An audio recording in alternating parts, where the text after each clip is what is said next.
나는 한국인 직원들에게는 우리가 불리하면 오리엔탈 스타일로 접근하고 우리에게 유리하면 웨스턴 스타일로 접근하라고 했다. 즉, 어떤 계약 내용을 지키지 못하였다면 여러 가지 인간적인 면들을 유교적 가치와 뒤섞어 상대에게 접근해야 상대방의 양보와 이해를 받는다. 그러나 우리는 잘못한 것이 없다면 당연히 웨스턴 스타일로 끌고 가야 상대방이 항복하게 된다. 나는 양쪽 모두가 이기는 윈윈 게임이라는 것도 실제로 해본 경험은 있지만 내가 좋아하는 협상은 실제로는 우리가 이기고 상대방은 자기가 이긴 것으로 믿게끔 착각을 안겨주는 협상이다. 한 가지 더 중요한 것이 있다. 이 대부분의 경우 당신이 불리하게 될 때 제 협상할 구멍은 남겨두는 것이 좋다.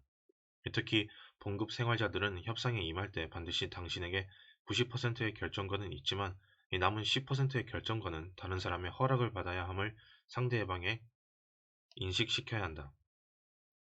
당신이 보지 못했던 것을 윗사람이 지적하는 경우도 있을 것이기 때문이다. 직원들이 그 어느 협상을 하건 내가 공통적으로 주문한 말이 있다. 너희는 언제나 착하고 좋은 사람으로 남아 있어야 한다. 악역은 내게 맡기고 필요하다면 상대방에게 너희들 사장인 나를 개새끼로 욕해라.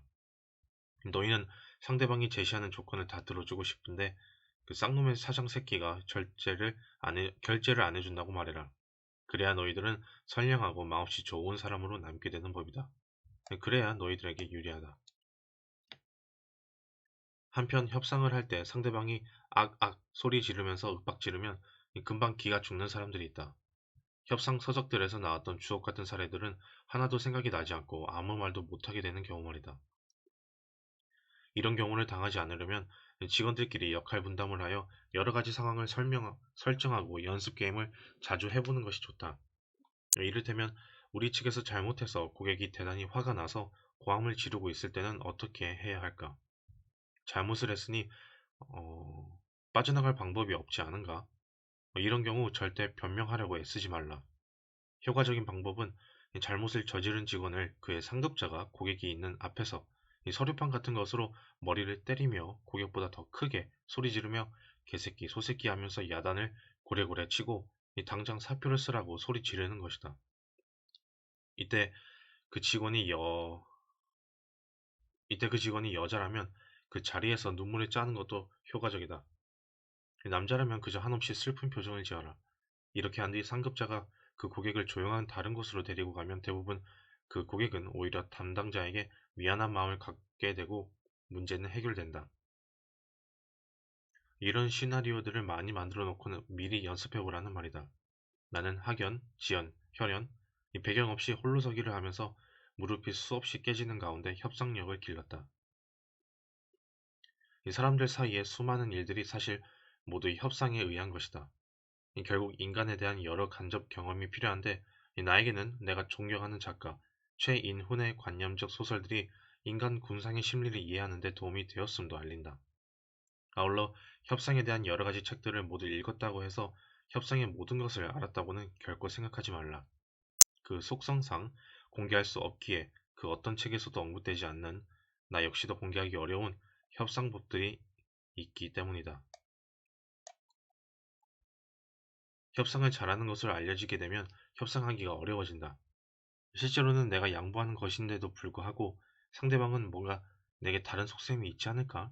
계속 의심하면서 더 큰 것을 요구하기에 협상이 깨지게 된다. 15세기 피렌체와 베네치아 공화국 사이에 있던 작은 도시국가 이몰라와 포들리에서 아들의 섭정인 행세를 하며 권력을 쥐었던 카테리나 소포르차 백작 부인. 그녀는 반란이 일어나 남편이 시해당하자 자신의 자녀들을 인질로 내어주고 포틀리 성체 안으로 들어간 후 결사적으로 항전하였다. 이 반란 주도자들이 인질로 잡아둔 그녀의 자녀들을 죽이겠다고 협박하자 그녀는 망루에 올라가 갑자기 치마를 걷어올리고 음부를 보여주면서 이 멍청한 놈들아, 아이는 이것으로 얼마든지 더 나을 수 있다는 것을 모르냐고 외쳤고 이에 기가 죽어 망설이던 반란자들은 그녀의 숙부가 지영은을 파견하자 도망갔으며 그녀는 남편을 죽인 자들을 극도로 잔인하게 처단했는데 당시 25살이었고 마키아벨리 용병 비용 협상을 하기도 했다.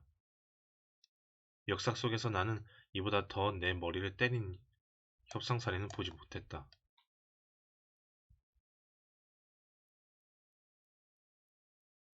은행 저축은 목돈을 만들 때까지만 해라. 우리는 태어난 순간부터 누군가로부터 여러 가지 말을 듣게 된다. 그리고 그 말들에 은연중 세뇌되어 살아간다. 나는 어릴 때 국산품을 사용하라는 말을 많이 들었다.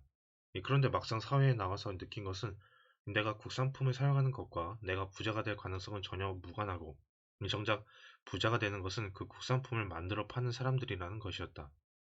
그리고 그들은 나를 전혀 모르고 내가 굶어 죽어도 그들에게 나는 언제나 타인이었다.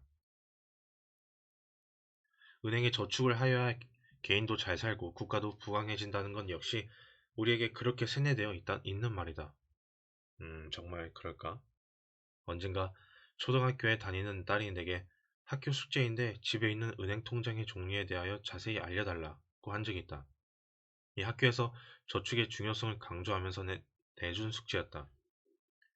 내가 보통 예금 통장 2개뿐이라고 하였더니 아이는 우리 집은 목돈 마련도 없고 정기 예금도 없느냐고 이상한 듯 물었다. 사실 나에게 은행은 생활비를 잠시 맡기거나 자동이체를 위한 곳에 불과하다.